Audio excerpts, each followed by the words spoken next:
fois qu'on va faire le tour de l'Islande. Donc ça m'aurait embêté quand même de ne pas y être.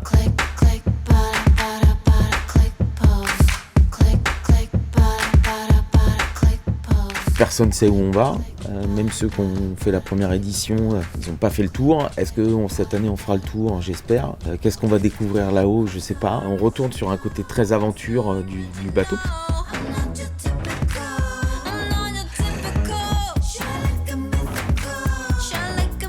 Pour quelqu'un qui a grandi en Guadeloupe, c'est sûr que je suis un peu frileux, mais après voilà, ça fait partie de ces paysages magiques et de ces endroits où finalement il y a peu de gens qui vont naviguer et mettre leurs étraves, et là-dessus on est vraiment des privilégiés. De toute façon, c'est la mer qui décidera, donc voilà. Donc nous, on est vraiment contents d'être là. On est, je dirais même honorés d'être au ponton du Vendée Globe parce que c'est aussi une belle étape pour mon équipe et pour moi. Il faut foncer tête baissée. En fait, on enlève son cerveau au départ et on le récupère à l'arrivée. Donc c'est une course de bourrin.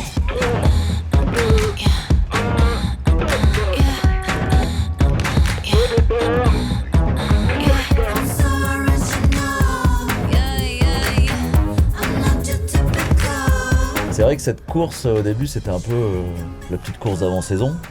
En fait, on se dit, mais c'est la course la plus dure de la saison, certainement, quoi. Vivre les mêmes choses que j'ai vécues sur la première édition. C'est-à-dire être dans la bagarre aux avant-postes. Et puis, si le dénouement peut être le même, c'est sûr que je dis oui tout de suite.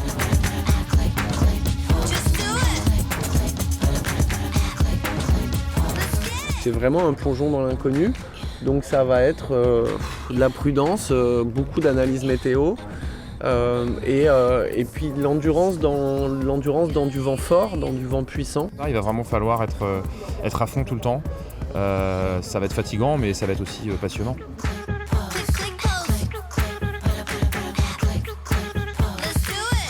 On sait qu'on va avoir des dépressions importantes, qu'on va avoir froid, mais à la fois c'est une bonne préparation pour le Vendée parce qu'on va retrouver, je l'ai dit, des conditions qui sont assez semblables.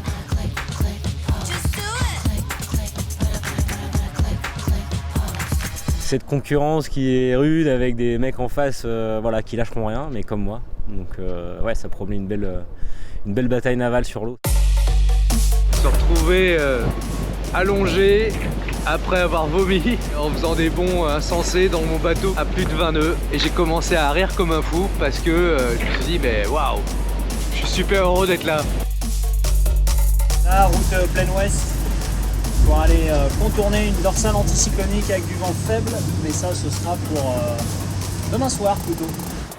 Changement de voile ce matin, ça déboîte toujours. Washing machine. On arrive dans la dorsale. E a quest'ora il mare fa la pace con tutti. Con i navigatori, con i vichinghi, con i pirati, con tutti. Toujours dans la dorsale, donc dans le vent mou. Mais la nuit a plutôt été bonne, j'ai travaillé, ça a payé puisque j'ai Romain Attanasio et Conrad Coleman à vue là-bas sur la ligne d'horizon. Donc c'est plutôt pas mal.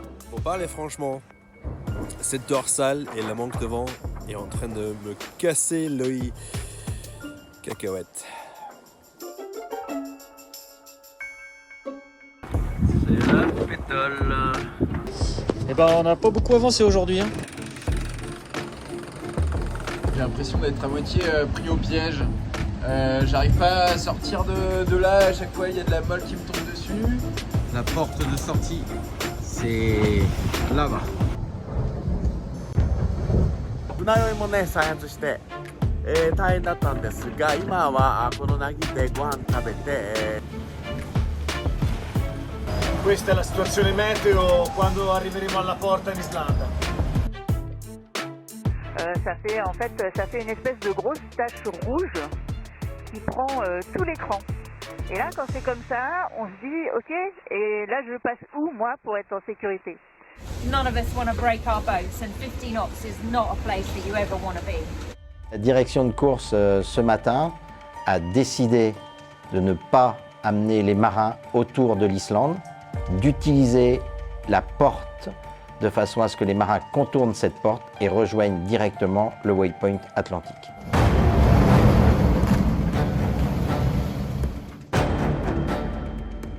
Et prépare à la base. Ouais, si vous n'avez pas le mal de mer, je vais vous montrer comment on accélère un peu en IMOCA.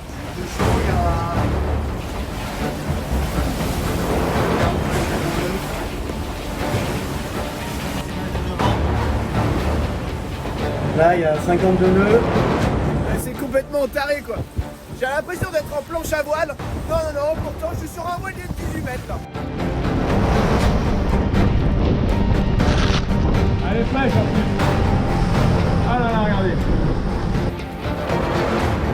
Yes, premier sur la ligne de neutralisation. On verra sous quelle forme ça prend, mais en tout cas ça s'est fait, ça s'est pris. Voilà ce qui symbolise la ligne d'arrivée. Pour l'arrivée de Monoyeur du Haut-Point Job sur la Vendée Arctique. Donc il va falloir se mettre en stand-by et attendre les décisions de la direction de course. Là, bon, je viens d'apprendre la décision de la direction de course d'arrêter la course après la porte, donc ça veut dire que on remporte cette Vendée Arctique. Voilà, je trouve ça, c'est la première fois que j'apprends que je gagne une course en étant au mouillage. Donc voilà, petite première. Et on en a chié pour venir ici. Wouhouhou!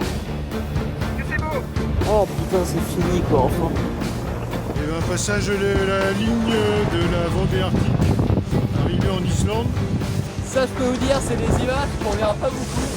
Un IMOCA en Islande, quoi. Les conditions étaient énormes.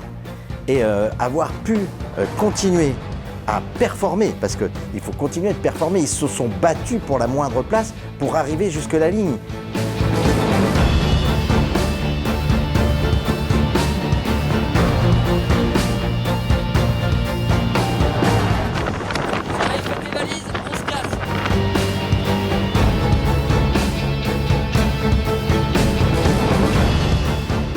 Ces passages de ligne virtuels et puis après l'annonce de la victoire et voilà, on ne me rendait pas du tout compte de rien et voilà là ça y est, je commence un petit peu à me rendre compte.